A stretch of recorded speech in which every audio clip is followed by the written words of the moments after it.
Assalamualaikum warahmatullahi wabarakatuh.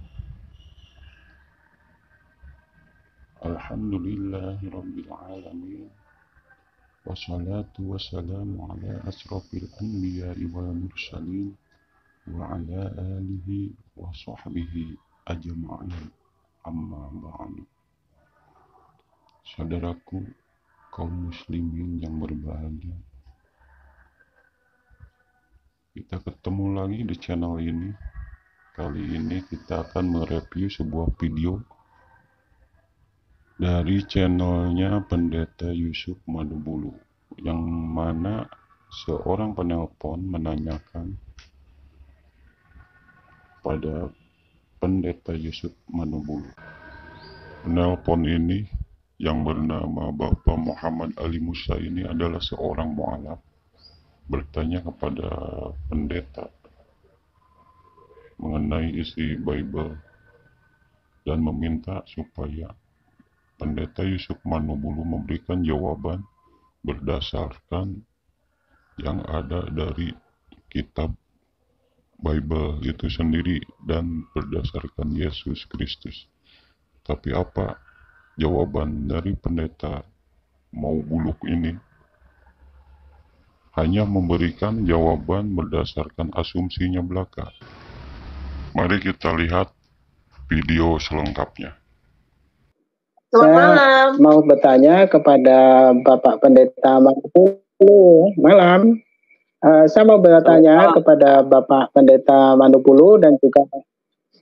Ya, selamat malam. Ya, silakan. Selamat malam. Silakan. Saya mau bertanya sekalian dengan narasumber. Ya. Begini, saya mau bertanya 3 hal. Tentang kematian Yesus itu, apakah benar Yesus itu mati untuk menebus dosa umat manusia? Itu yang pertama. Dan yang kedua, apakah keselamatan itu Yesus memang benar-benar dapat berikan? Dan yang ketiga, apakah Yesus itu pernah mengajarkan dosa waris? Begitu. Karena setahu saya, sejauh saya membaca Bible itu, ketika peristiwa penyaliban itu terjadi, Yesus berteriak dengan suara nyaring, Allahku, Allahku, mengapa engkau tinggalkan aku? Nah, jika mana Yesus itu Tuhan, mengapa beliau teriak-teriak meminta tolong kepada Tuhan yang lain? Ya.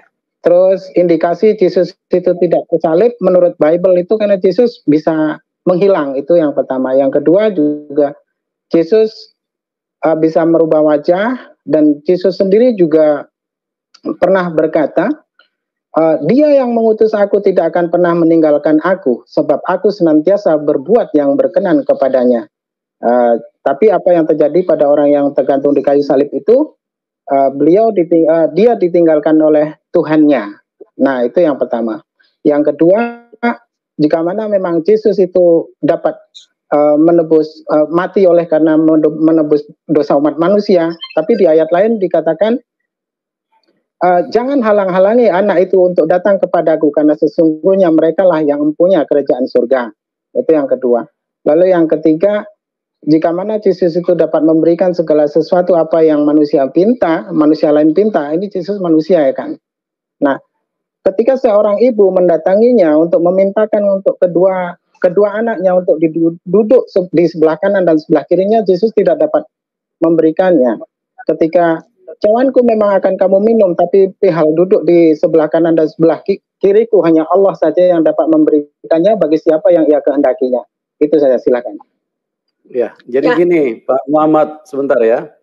Nanti kalau saya jawab, kalau jawabannya itu adalah jawaban kebenaran, apakah Anda mau ikut Tuhan Yesus? Asalkan bukan asumsi dan Alkitabiah menjadi sebuah bukti nyata, saya siap pertaruhkan. Itu ya. Ya. Nah, saya boleh bertanya kepada Anda, berdasarkan apa Anda bisa mengatakan itu asumsi? Toh juga nanti kalau saya jawab dengan benar, pasti Anda juga akan mengatakan itu asumsi. Nah, persoalan sejauh ini saya pengen tahu dulu standarnya apa, nanti supaya Anda nanti tidak berkata itu asumsi. Standarnya saya pengen tahu dulu. Standarnya apa supaya ini?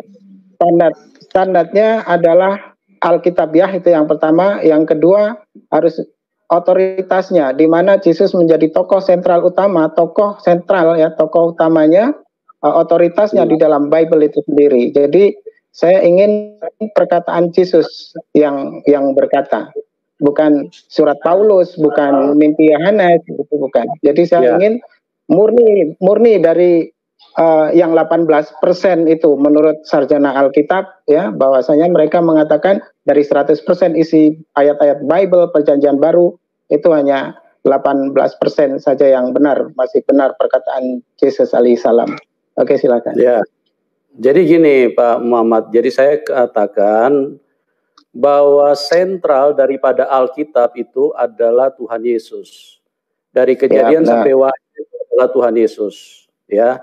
Tidak ada pribadi lain, itu sentralnya Tuhan Yesus. Makanya kita tidak usah terlanjur dalam ke situ dulu. Saya ingin buktikan dari fenomena kehidupan manusia, ya.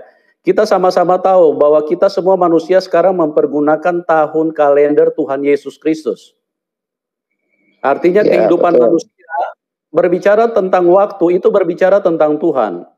Semua kehidupan itu diatur oleh waktu.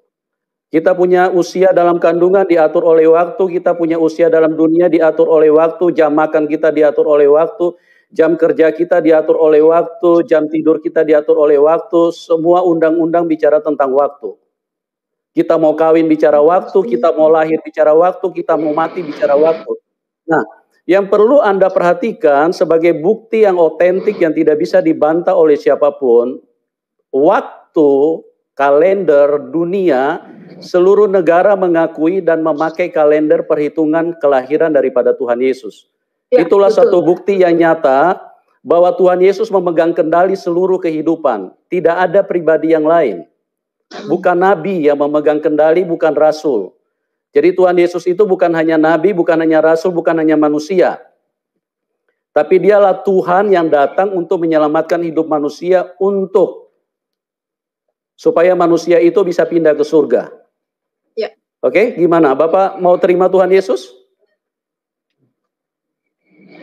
Mungkin bisa saya tambahkan. Poinnya saja, artinya secara Alkitabiah saja. Artinya saya tidak mau doktrin ataupun dogma. Ini mungkin saya tambahkan juga. Ya. Yesus yang memulai, ya Pak. Ya. Jadi kalender kita ini dimulai dari kelahiran Yesus.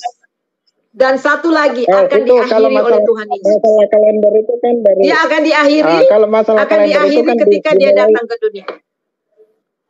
Oke, saya mau jawab yang tadi ya, yang pertanyaan Bapak.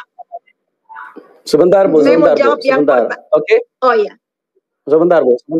Sebentar Bu, karena kita juga jawab panjang lebar juga kalau Pak Muhammad tidak konsekuen, tidak ini tidak sesuai dengan pernyataannya juga percuma. Tadi kan saya sudah jawab. Itu sudah bukti yang tidak bisa dibantah. Siapa manusia yang bisa mengatur waktu, Pak? Kita lahir itu bicara tentang waktu. Saya tahu sejarah penulisan loh. Saya tahu loh sejarah penulisan kalender ini. Ya kan, jadi makanya tadi kan saya sudah tanya kalau kita sebentar Pak Muhammad, saya jelaskan. Sebentar. Ya, tadi saya sudah jelaskan. Kalau saya jawab itu sesuai dengan apa standar yang Anda inginkan, Anda bilang tadi Anda mau ikut Tuhan Yesus. Oke? Nah, sekarang setelah saya jawab dan itu tidak bisa dibantah, tidak ada satu manusia pun yang bisa berani membantah itu, Pak. Bicara waktu itu bicara tentang Tuhan. Hidup manusia itu kesempatan. Manusia diberi waktu di dalam dunia ini. Semua mengacu kepada Tuhan Yesus, sentralnya. Kapan Anda kawin? Tahun 1980, sesudah Tuhan Yesus turun ke dalam dunia. Sebelum Tuhan Yesus dan sesudah Tuhan Yesus, semua mengacu kepada Dia. Dialah sentral daripada kehidupan itu sendiri. Oke, tapi tidak apa-apa kalau Anda tidak komitmen dengan apa yang Anda ucapkan, ya itu urusan Anda. Yang penting saya sudah buktikan bahwa apa yang Anda tanyakan, Tuhan Yesus adalah Tuhan di atas segalanya. Oke? Kita pindah ke penelpon lain. Ya. Oke, kita ke Kasih. Selamat malam.